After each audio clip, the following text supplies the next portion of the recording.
fait, c'est issu de l'idée du viandier de Thaïlandier, qui est un livre de recettes, viandier, viande, voilà, tout simplement. Alors, c'est Julien Nil, donc le dessinateur de loup, de chaque chose, et Olivier Miro, dont c'est son premier scénario.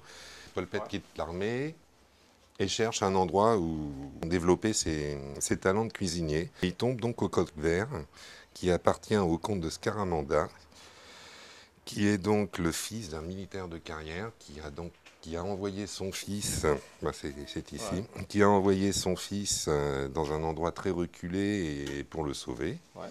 L'intrigue n'est pas trop compliquée, c'est simplement l'inquiétude du fils par rapport à l'avenue de son père. Et techniquement, ce livre est agrémenté de recettes. Maintenant, il suffit d'en trouver quelques-unes, ça serait assez... C'est-à-dire que dans la lecture, on a des recettes. Voilà, qui sont très faisables, très simples.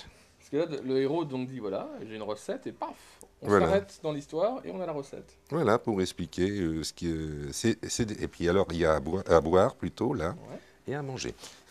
Ah, d'accord. Je pense que l'intérêt de ce livre, c'est de pouvoir faire ces choses-là. Ah, c'est marrant, ouais.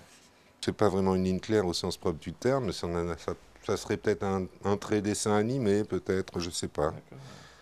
C'est doux, c'est frais, ça fait plaisir à voir, ça fait plaisir à lire aussi, puisque... Comment pourrait-on dire? C'est un livre un peu sur l'amitié, la joie de vivre, il y a un petit côté très bonhomme. C'est une histoire d'amitié entre tous les personnages, il y a des clients, j'allais dire presque anecdotiques, caricaturaux presque, mais tout est en... Moi je dirais que tout est à prendre au premier degré, puis c'est vraiment frais.